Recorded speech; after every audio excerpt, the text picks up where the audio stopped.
Good morning. Yes, an early one today. Um, Welcome to my daily Facebook Live. As folks join in, we'll jump into the conversation, or at least I will, unless you want to respond with comments.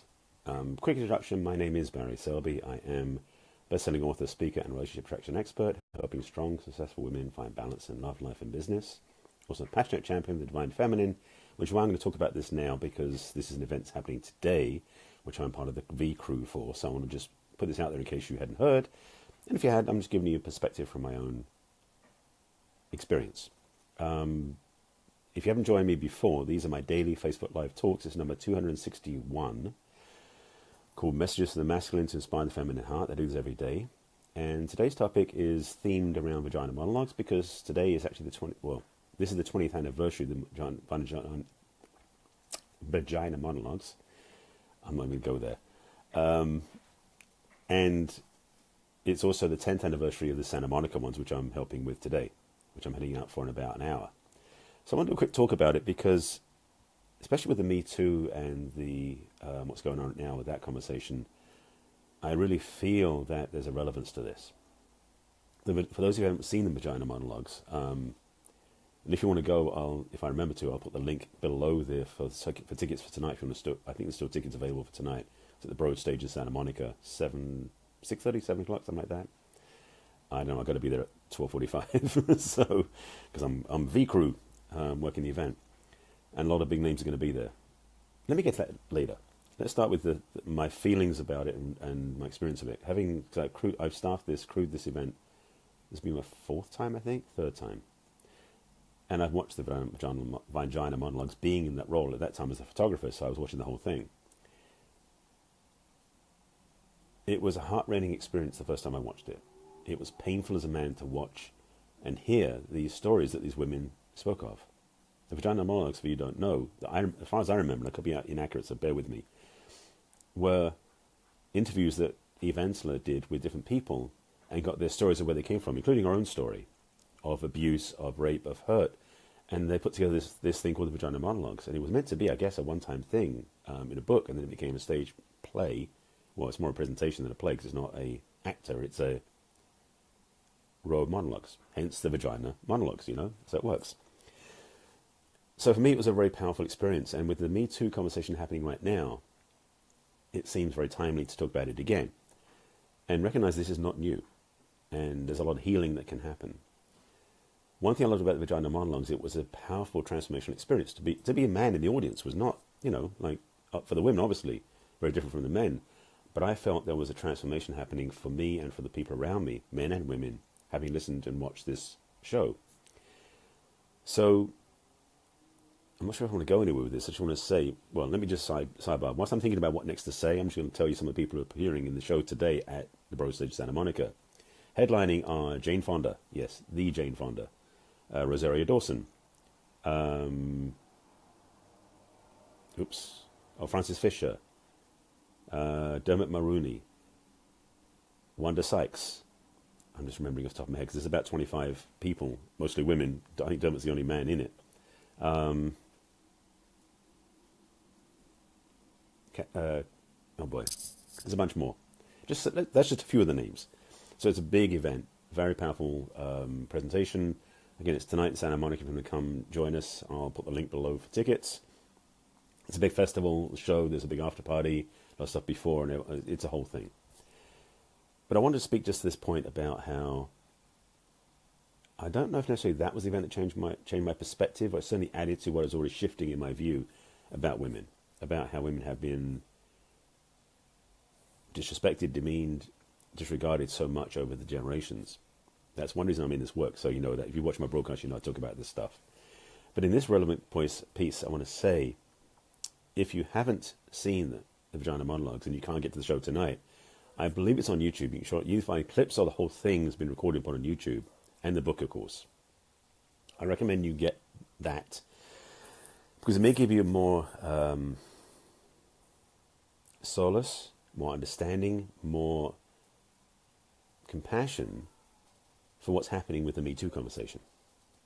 Now, speaking of the Me Too conversation, which I've done about 5 times so far in this broadcast and in other broadcasts, there's a challenge in this context of reactionary response that can be so polarizing and so in opposition to that it won't actually solve much. It may be more of the painful cry out versus the how can we come to solutions. And I'm walking down a path I've got to be careful about. The Me Too experience that many women are expressing about, and some men too, and I especially about one of my own experiences when I was younger that has come up. So I have a stake in the game. For the women primarily who want to suffer about this, there is, amongst all of the painful, upsetting stories, there are a few, I believe, exaggerated ones that some people have done in the news, in the media I'm talking about now. And so my request, my invitation, my hope is that with this Me Too conversation, there's an integrity and honesty in what's being shared. Yes, from painful places, I understand. But in a way that is ownership as well, so that people aren't using the Me Too as an excuse to have revenge on somebody, or use it to make someone suffer for something they didn't actually do. Because that's happened a couple of times. I've already seen that show up in the media. So I didn't know I was going to go here, but that's where I am right now. So I feel for those who've been hurt, injured, wounded, raped, upset, all these things from what happened that comes under the umbrella of the Me Too, because the umbrella of Me Too is a big range. From rape to sexual insulting, they're very diverse. Same energetic perhaps, but not like a spectrum. And so something about punishment fitting the crime comes up. But I think there's a lot more to this. I guess I'm realizing I'm talking about something that's going to be a lot bigger than what I'm going to put in this video. But I want to start planting some seeds, hopefully it'll provoke some thought for you, which is vital because, frankly, this isn't done yet. And so the Vagina Monologues, which I'm going to be crewing, I'm part of the V crew, will be this afternoon, is a reminder, because this is the 20th anniversary of the book, I believe. It's the 10th anniversary of the Santa Monica show, which I was at the first time, and second and third? Anyway, we're doing it again. We haven't done it for about 5 years. And I'm part of the V crew, so I'll be this afternoon. That's why I'm not doing my video. It's normal time in the afternoon, because I'll be busy behind the scenes, working. So I wanted to just put out these ideas and thoughts now, and I'm realizing I said more than I planned in a different direction, which is fine. And I wanted to say something on behalf of all those who have been hurt, because, as I said earlier, I do have my own Me Too story on the receiving end, as it were. Nothing. It is. Okay, not going to go there. That was another talk I did that a while ago. If you want to find that, it's somewhere in my previous broadcasts. And this, by the way, are my daily broadcasts. This is number 261. Yes, 261 in a daily series of talks about daily series of talks called Messages from the Masculine to Inspire the Feminine Art. They're usually around the conversation of masculine and feminine polarity, relationships, purpose, feminine rights, masculine rights, living in our truth, awakening, etc. That's a lot of stuff. And today's was really a plug for the show, which I'll put the link in below for tonight.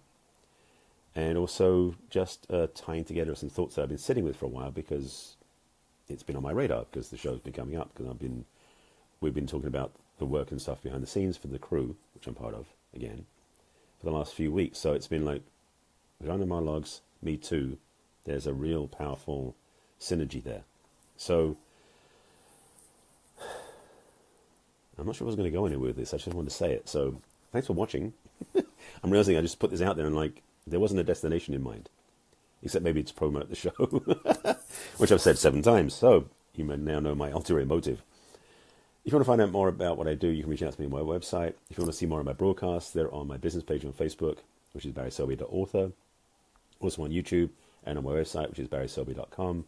Find them on the video blog. If you have questions, thoughts about this, you can put them below and I'll answer them later. If you want some support in the area of relationships, you can send a message to me over social media. If you want to come to the show, I'll put the link below. I think that's everything. Oh, and a quick reminder. This is a Saturday, so it's more casual, I know. That's why I'm sort of dressed down a bit. Take care of yourself. There's a lot going on in the world lately, and it's tempting, so tempting to get pulled out of center. And I invite you to get back to center, to love yourself, appreciate yourself, and stay present through all of this, because with everything going on with the challenges in the media, the government, all these things, it can be very easy to get tempted to be pulled away. So stay true to yourself. Love yourself, appreciate yourself, and be amazed at what happens when you do that. I'll see you again tomorrow for another broadcast, probably in the afternoon. And thanks for watching. See you soon. Bye.